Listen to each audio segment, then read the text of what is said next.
It's America Week, so join us in the most diverse country on Earth, from casinos to the extremes of Mother Nature, all done up in the USA. Ready to go? Ready. Ready when you are. I'm always ready. Oh, see, easy rider. Oh, see what you have done. When the legendary Elvis Presley died in 1977, millions of fans across the globe were grief-stricken. The king of rock and roll had been taken away at the young age of 42. But his memory and legacy live on in Memphis, Tennessee, at a place called Graceland.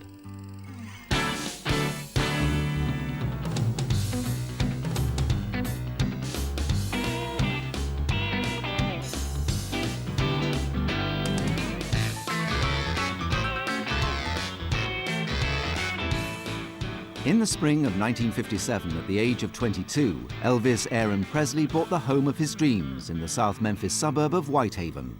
Well, since my baby left me, well, I found a new place to dwell. For the superstar who would help shake, rattle and roll and new music into the American mainstream, the king of rock and roll needed a castle. His was a place called Graceland. In the beginning, a lot of the move to Graceland was for privacy. Elvis was the biggest star in the world. So this was his place away from the fame that he loved. But this was the quiet part. This was the home. This was the family and friends. But for the rest of the world, the house at 3764 Elvis Presley Boulevard would become a pop culture icon, linked forever to one of the most famous entertainers of all time.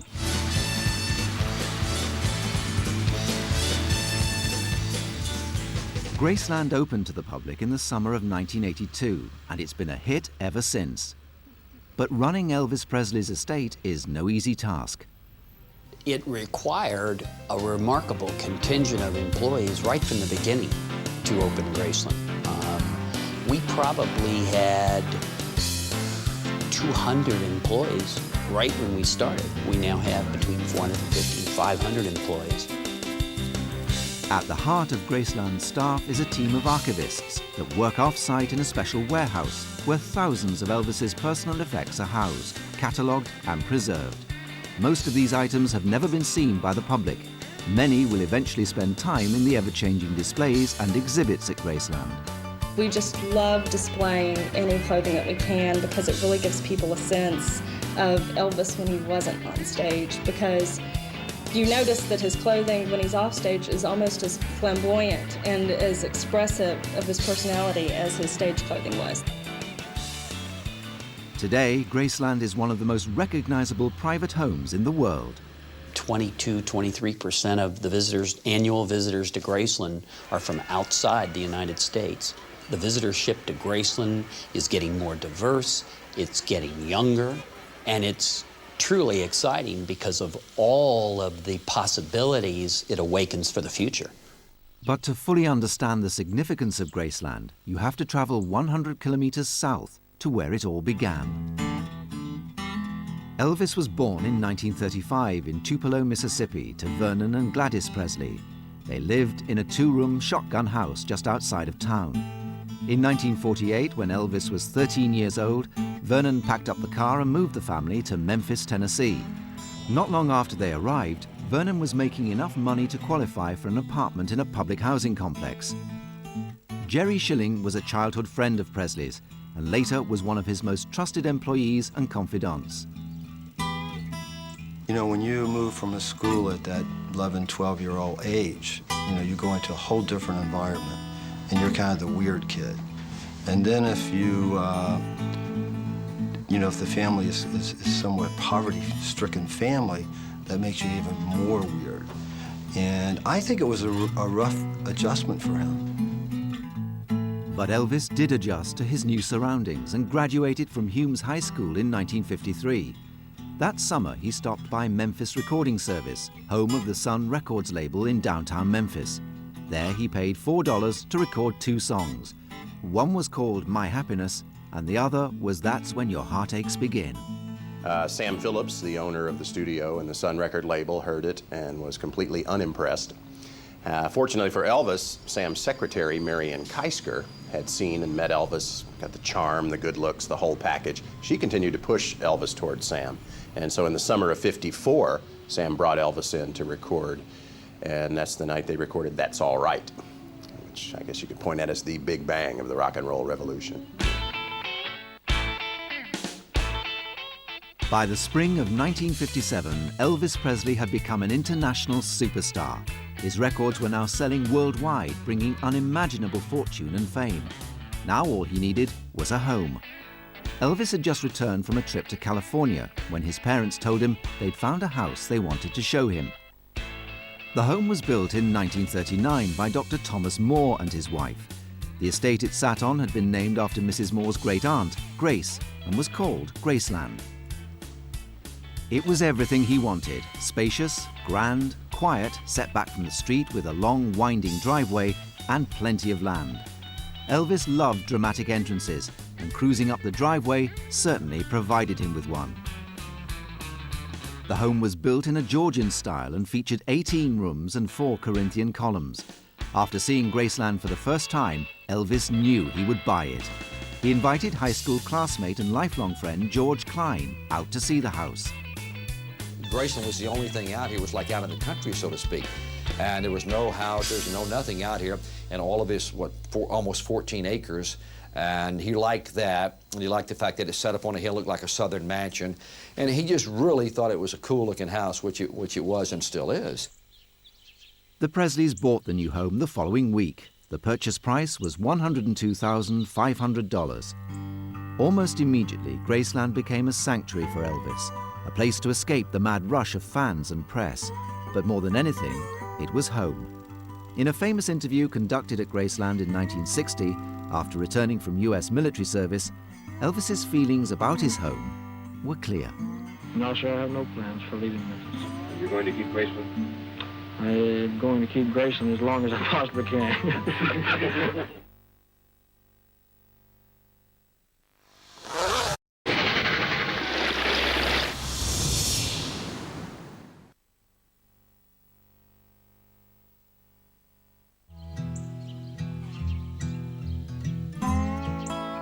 On the morning of the 16th of August, 1977, Elvis passed away in the upstairs master suite at Graceland.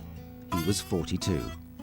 Soon after the media announced Presley's death, throngs of mourning fans began to line up outside the front gates. In addition to their mourning, there were other matters for Presley's family to deal with, namely what would become of his beloved Graceland. Priscilla had a very special and unique interest in the future sole beneficiary, Lisa. She was her mother. Jack Soden had been a business associate of Priscilla Presley's for several years. She and the other estate executors liked his style, so they sat down and launched a plan for Graceland's future. And it was Priscilla, most of all, that really dug her heels in and said, you know, that Graceland can't be sold and the artifacts can't be sold. They have to be kept together. I don't want Lisa to grow up and come to me and say, I wish I had my father's things and the house I grew up in back. The biggest challenge for the team was the mounting debt. The estate had very little liquid assets in the bank. If Graceland was to open to the public, it would need considerable capital investment. As they say, you can't take it with you, and Elvis didn't. He spent money as quickly as he made it. And so there really wasn't a lot of invested capital available to preserve Graceland any other way. The estate was down to about the last $500,000 in cash and liquid assets, and we used every bit of it. Soden assembled a staff to open Graceland and conduct the tour operations. Rooms were prepared and exhibits of Presley's life, career and personal effects were assembled. Even now, decades later, the research efforts continue. You just simply never knew what you were going to find next. I mean, it was box after cardboard box of things that were packed through their life, as well as opening a drawer, and just, it was a new discovery every day. On the 7th of June 1982, after just 6 months of preparation, Graceland officially opened to the public. Elvis's aunt, Delta, who still lived there, joined Soden for the ribbon-cutting ceremony. The most people we could give a tour to in a day was 3,024. I'll never forget that number because that's what we did the first day and the next day and the next day and every day that summer. And we knew that Graceland was indeed going to take care of itself. In just 38 days, the initial investment required to open Graceland to the public had been recouped. The gamble had paid off. But more work was on the horizon. When Elvis died, he left behind an impressive collection of motorcars, bikes, and other expensive toys. It wasn't uncommon at Graceland to see a golf cart or snowmobile zooming past. In 1989, Elvis Presley Enterprises moved these items from Graceland's carport to a new facility across the street from the home. But Presley's father had sold 2 items after his death. These were the private airplanes Elvis had owned. Recovering them became a priority. And getting some of these key things back was a real challenge. But we were able to get the plane back, first the Lisa Marie, and then about a year later, the Jetstar. But the Lisa Marie was the plane we really wanted because it had such an extraordinary story and was so unique. You know, you couldn't find anybody that wasn't fascinated with the notion of the opportunity to go inside this plane that had been turned into this flying apartment. So we knew it would be a hit.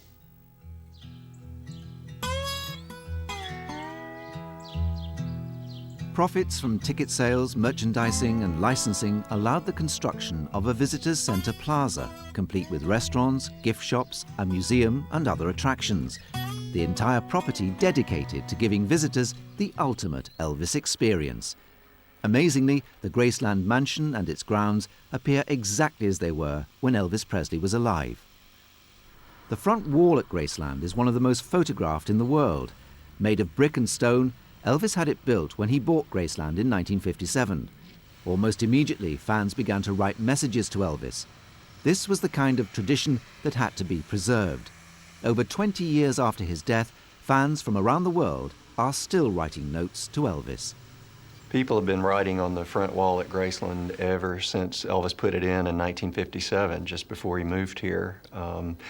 There were always messages of some kind. Of course, after he died, the messages, the nature of them changed. It was more in memoriam, of course. In a perfect world, there wouldn't be writing on the wall, but it is something that we know has always gone on and always will, and we embrace that fact and what it means to the people who do it. Today, visitors are shuttled across Elvis Presley Boulevard, through the gates and up the gentle drive to Graceland.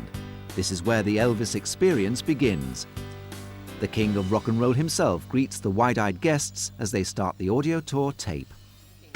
You're about to hear the story of Elvis's life and phenomenal career. He'll tell you some of the story himself in his own words.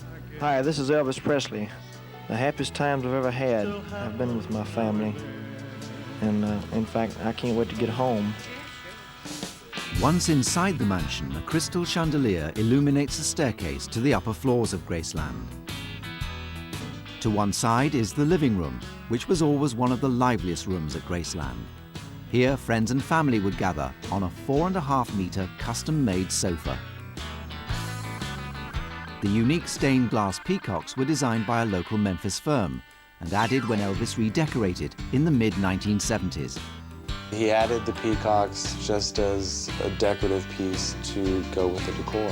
Elvis always liked stained glass. It goes back to his interest in spirituality that he developed in the mid-60s.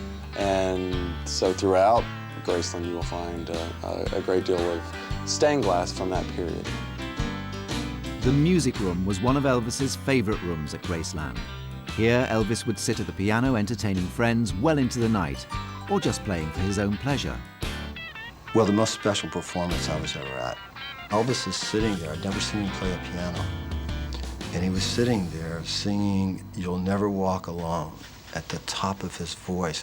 It was so powerful, it scared me because I thought, man, I've just interrupted some great moment. And he knew it did, and while he was singing, "You'll never," he just kind of winked like it's okay. And I think that was the greatest command performance anyone could ever have. The dining room across the hallway was the setting for many meals together with family and friends. Elvis and his guests enjoyed homemade Southern cooking, but dinner was rarely served before 9 p.m., and holidays were extra special. Christmas time, on Christmas Eve, we would all gather around the dining room table, and we would give our gifts to Elvis, and he would give his gift to us.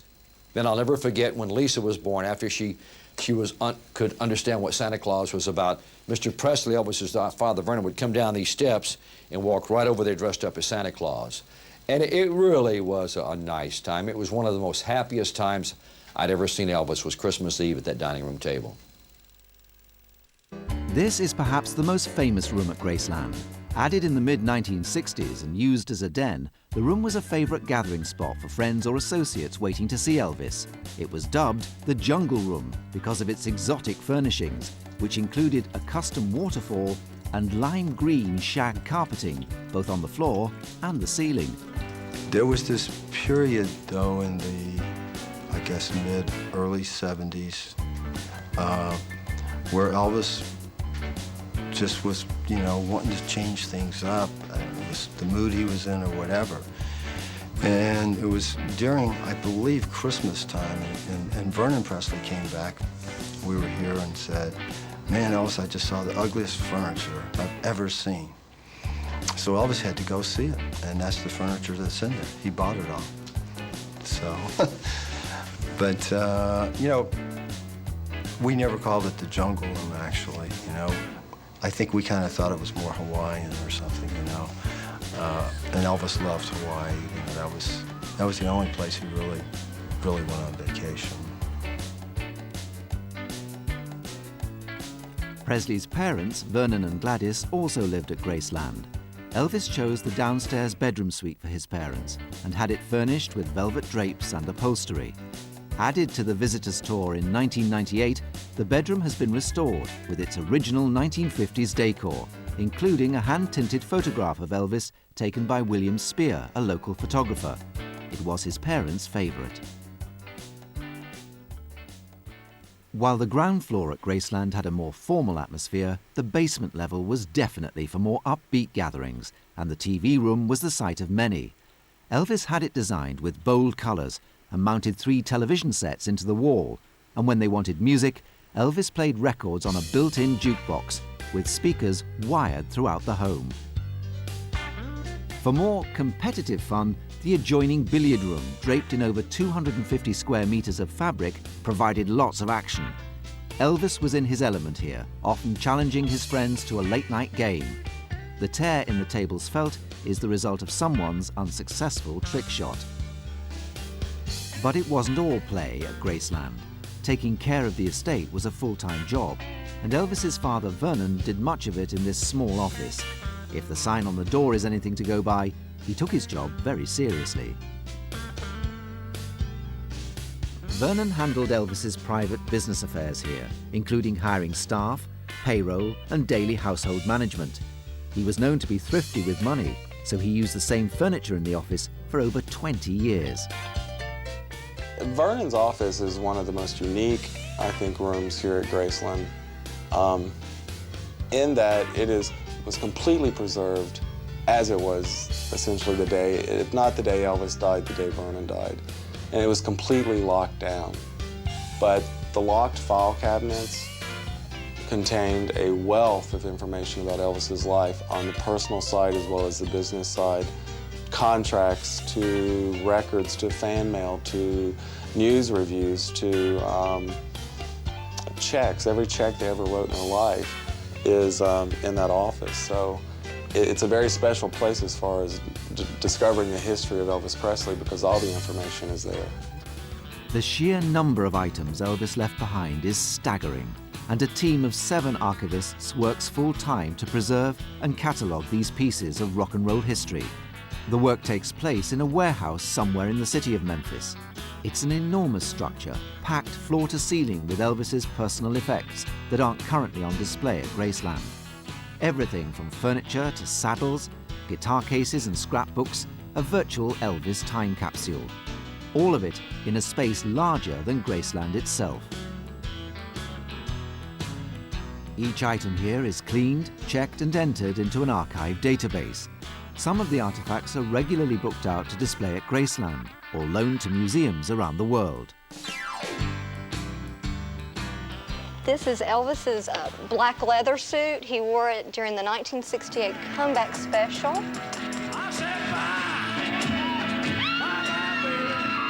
It's one of our key pieces that we have on display, so it's been on display for a while, but we're getting ready to take it to London to be on display in a museum there, and I'm doing a condition report. Some of the artifacts in the warehouse need special attention, like spraying a neutralizing agent on old scrapbooks to reduce the acidity in the paper, or repairing a lamp that once hung in the dining room at Graceland. Every artifact is given special attention because every item tells a story. One of the most interesting artifacts that we have in the warehouse is this tour trunk, which contains the scarves that Elvis would give during his concert. For each concert, he was very famous for giving these scarves out. This tag identifies it as that, and this was on the trunk. And there's also written here, one of the stage hands had written "next show" for the scarves. And the ironic and sad thing about this was, obviously, there was no next show. But not all of the items found in the warehouse were purchased by Elvis. In a back room, many gifts sent to Elvis during his life and tributes sent to Graceland after his death are catalogued and also entered into the database. Each one gets the same special attention as the other artifacts in the warehouse. This is Elvis in his football uniform. He was a football fanatic. Portrait of Elvis's mother, Gladys. Drawing of Elvis and his daughter, Lisa.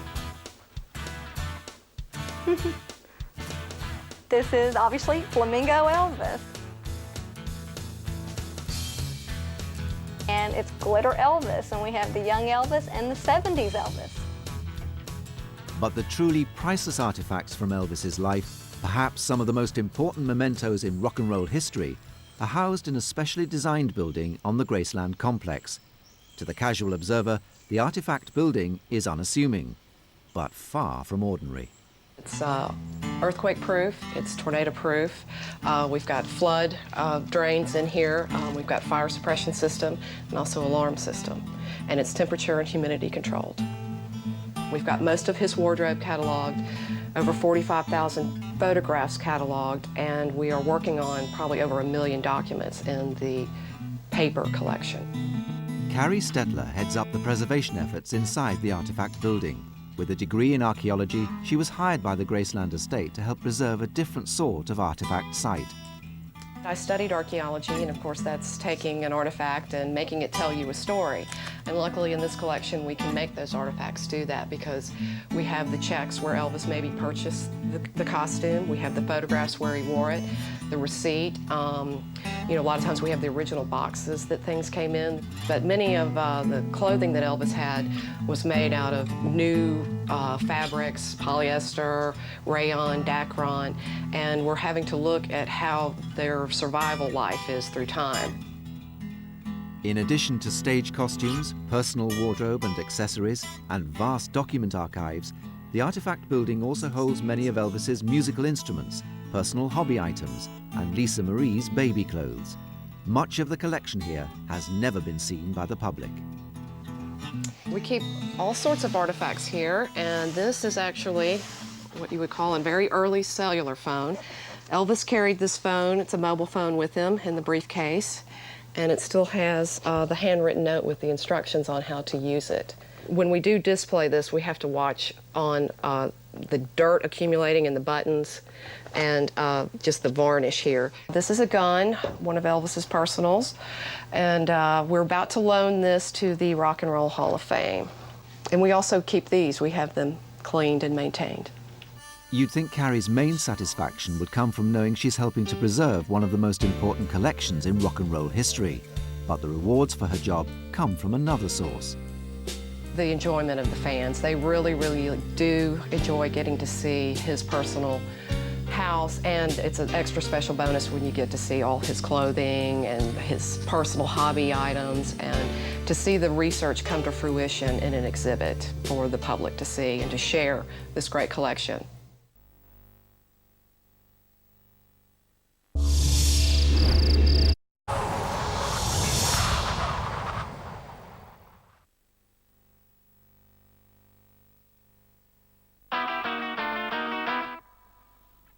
On the south side of the Graceland mansion is Elvis Presley's trophy room. Originally constructed in the mid-1960s as a recreation room, it was later used to showcase his gold records and other awards.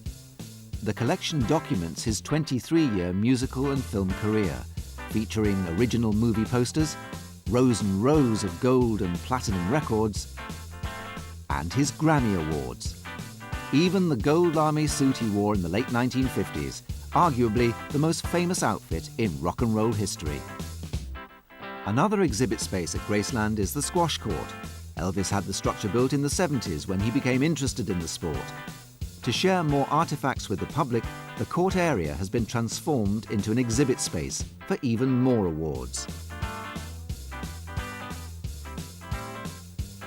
His legendary jumpsuits, beaded, studded and embroidered, are also on display here, including the famous cape Elvis threw to an audience member at the end of his Aloha from Hawaii concert.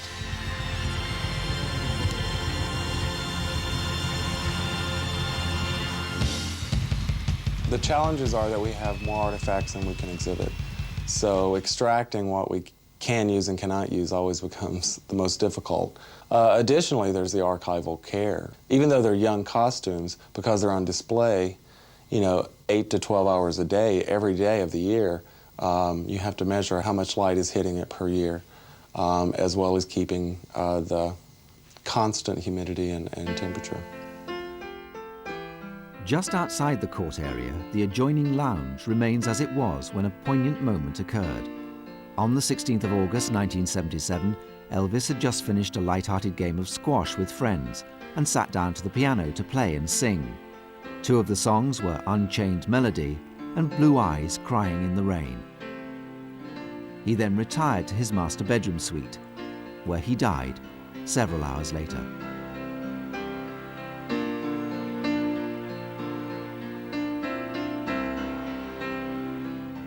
Some of the newest exhibits on the public tour offer a glimpse of many things that until recently have been unavailable for viewing. Okay. We still have to find a pin for that area.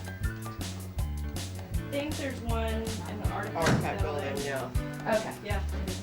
The area, located just off the northeast corner of the house, was a garage that Presley had converted into an apartment for use by family and friends.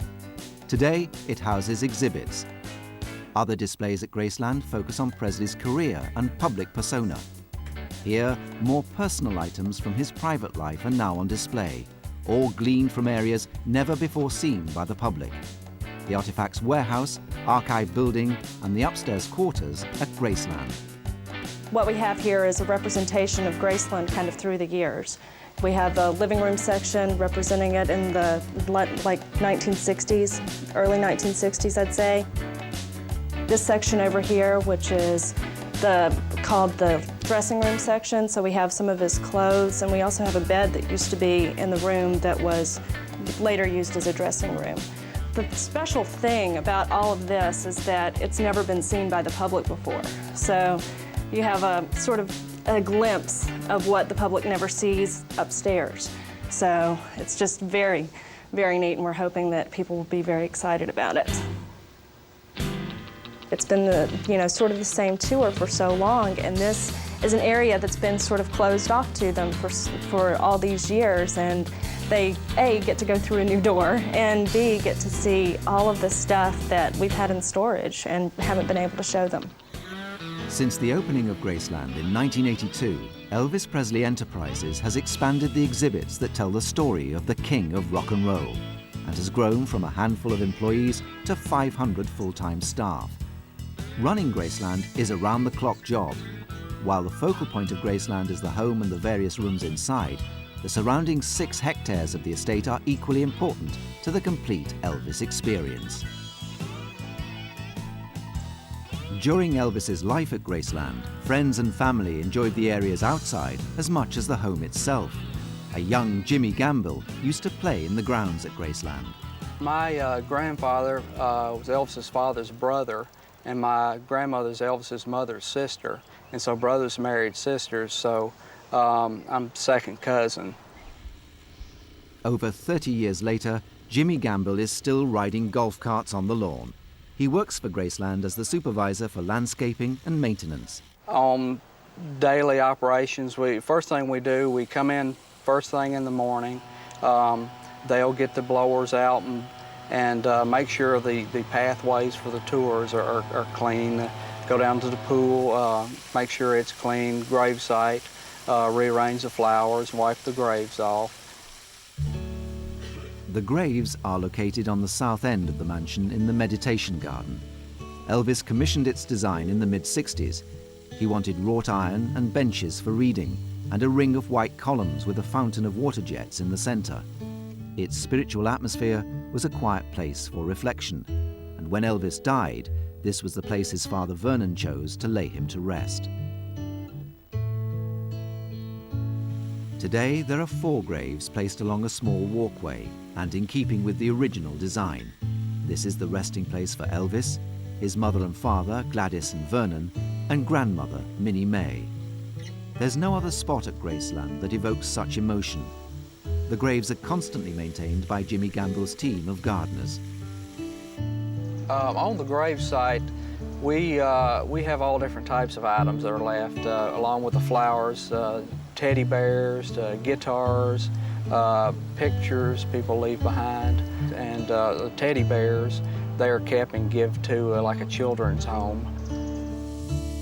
Along with maintaining the grave sites at the meditation garden, the staff also take care of watering, planting, trimming, and making sure Graceland's grounds are in tip-top shape. I take pride in taking care of the place. I really enjoy it, and since growing up here, I like to keep everything, you know, as close to when Elvis was alive, and you know, seeing the things that I've seen. And I like, you know, for our guests to be able to kind of have a similar experience and see kind of how it was when he was around. When Elvis was around, so were horses, and they're still around today. The original barn used while Elvis lived at Graceland is still used to house and take care of several horses. Aileen Alexander works as stable master at Graceland. She started working here the year it opened to the public. Can you count? Show them you can count. How old are you? Come on. 1, 2, 3. Aileen and 2 employees oversee all the horses at Graceland, making sure they remain healthy and happy, just the way Elvis did. There was a horse for everybody. And of course, Elvis had his favorite named Rising Sun. It's a golden Palomino quarter horse. Absolutely a beautiful horse. Rising Sun died in 1986. The staff at Graceland, ever mindful of the details, buried him somewhere on the grounds, with his head facing east towards the rising sun. When Graceland opened in 1982, only 5 horses from Elvis's stable were still alive, and all were getting on in years. But the staff made plans to ensure there would always be horses at Graceland. Priscilla and I talked about what should come next, and Jack Soden, our CEO, we talked about what should come next and decided that Graceland was a wonderful place for horses that just actually needed a home, that would have otherwise been put down due to neglect or abuse or no longer wanted. And we take very good care of them, and we hope they're going to live a long time in spite of their handicap. Other than the horses, no one roams the grounds at Graceland more than Carl Moore, property manager. His team looks after the property and the well-being of Graceland's guests and staff, and assists with the general day-to-day operations. We have not changed up a great deal. Elvis believed in a lot of cameras. We do too. We've gone a little bit more electronic as far as alarms, but basically we're still working even with some of the equipment that he had when he was alive. Probably guessed I would probably have between 75 and 100 cameras. We're loaded up with them. We have them in each room of the mansion. We have them in even down at our corporate office. We have them in all our gift shops. We have them in a lot of different areas. 306, go ahead. Check, 317 is en route. Give them a few minutes. Watching over people and property is only one element to the daily operations at Graceland. With an average gate of over 600,000 visitors annually, it's a team effort involving ticket cashiers, line attendants, shuttle bus drivers, tour guides, and many others, all with one goal in mind: to provide each visitor with the ultimate Elvis experience. We look around the world and we see how utterly powerful and self-generating the interest in Elvis Presley is, the Elvis Presley phenomenon. And so I always kind of say genuinely that our mission statement is, don't screw it up. Today, the Elvis experience is big business. His music continues to be played throughout the world, and his legend as a superstar is more alive than ever. From fan clubs to licensing and merchandising, the image of the king is everywhere. And it's down to how Elvis promoted himself when he was alive. Elvis Presley recognized the value of a performer's image and the business potential it held. He created Elvis Presley Enterprises early in his career, and the modern version of that organization continues to work today to preserve and protect not only the man's Graceland home, but also the superstar's public image. Elvis's name is trademarked, and the goal is to uphold strict standards for officially licensed merchandise.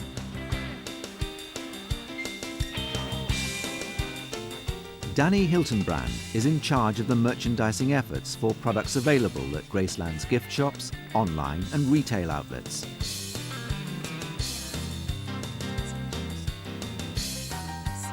While collectibles and other memorabilia are the tangible items fans return home with, Hiltonbrand and his team feel they offer visitors something more. In the stores, what our focus is basically is to sell memories. They're caught up in the moment, and it's almost like a concert in it. People are excited by what they've just seen. They want to be able to take home a tangible memory of that experience. I like to tell people that we sell everything from 39-cent postcards to $12,000 Elvis Whirlitzer jukeboxes and everything in between. All the merchandise is housed at a huge Tennessee warehouse. From here, Elvis Presley products are distributed across the United States and the world. And Elvis Presley Enterprises is extending its activities in Memphis beyond the gates at Graceland. Just down the street, they're into the hotel business. Complete with an Elvis-inspired decor, the Heartbreak Hotel conveys a flashy style, much like Presley's own. The outdated and well-worn hotel was transformed over the course of 2 years. It's a new place to dwell, Heartbreak Hotel. I think at first it was going to be just a very basic renovation, but we got started cooking with ideas. The governing idea was that this is, let's pretend this is Elvis's hotel. He's buying this, he's renovating this for the people who come to visit Graceland. It's with Elvis's personal style in mind and the different eras that he represents. The creative minds at Elvis Presley Enterprises designed 4 unique suites at the new Heartbreak Hotel, each one with its own theme and design. The Hollywood suite represents a career in motion pictures and features a private screening theatre where you can watch your favourite Elvis movies until all hours of the night. The Golden Platinum Suite is 60s chic, with mirrored ceilings and symbols only fitting to the accomplishments Elvis reached in the recording industry. The Burning Love Suite was designed with honeymooners in mind, with rich draperies and furnishings, and lots of red and gold.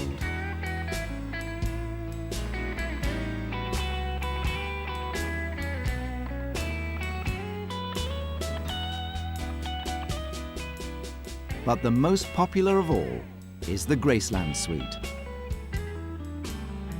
I've heard that they were making the suites, but I was a little skeptical. I didn't think they could get the feel of Graceland like they've gotten it in the suite. It's so authentic, everything is very, very nice. I got chills the first time I saw it. I knew I had to rent it, had to have it. I've had some of the other fans ring the doorbell, want to see the room, and I don't mind because I'm a fan too, and I know how I would feel and how bad I wanted to see it before I got to see it the first time. So I've let a lot of people come through and look at the room.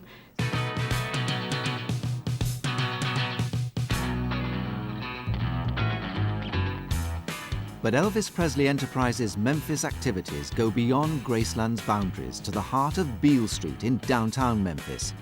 Elvis Presley's Memphis is a new restaurant, housed in what was Lansky Brothers Clothing, the store that fitted Elvis with many of his famous clothes.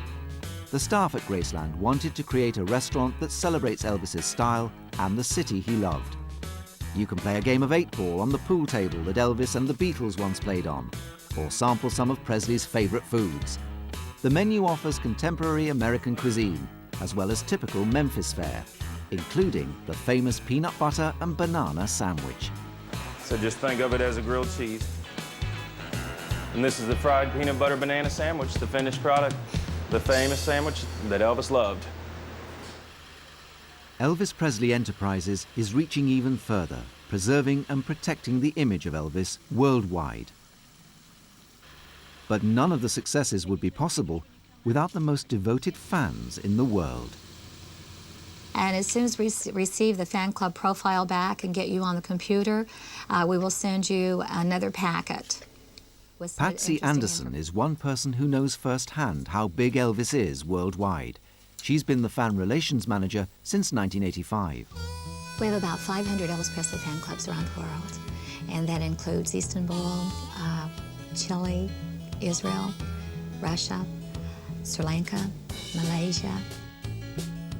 The maps that Patsy keeps across from her desk are dotted with hundreds of pushpins. It's her way of keeping track of the location and size of every fan club worldwide.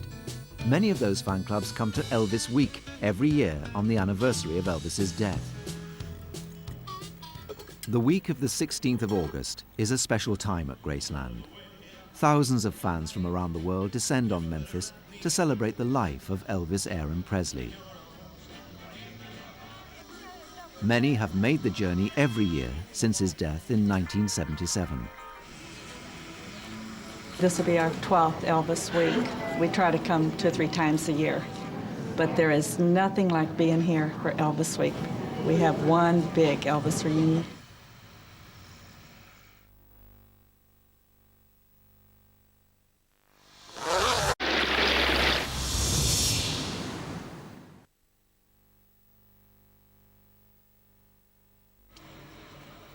Elvis Week is a festive celebration throughout the city of Memphis. Fans from all over the world enjoy concerts, movie premieres, street parties. There are special appearances by some of Elvis's associates and friends, and even a few impromptu social gatherings.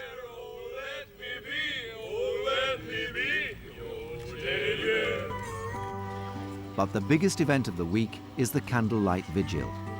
The vigil had its unofficial start on the first anniversary of Elvis's death, when a handful of fans gathered at the front gates of Graceland. They sang Elvis songs and lit candles in a quiet reverence. The next year, more people came, and the next, even more. There was always this camaraderie amongst the fans who gathered at the front gates. Then 1982 comes. Graceland opens in June, and August is approaching, and one of the fan leaders suggested to Jack Soden that we open the gates and allow the fans to walk up the driveway to the gravesite area and back down.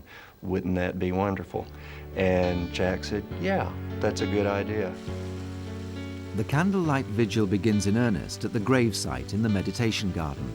A single candle is lit from the eternal flame at Elvis's grave, and then passed on to the torchbearers who bring the flame down to the front gate.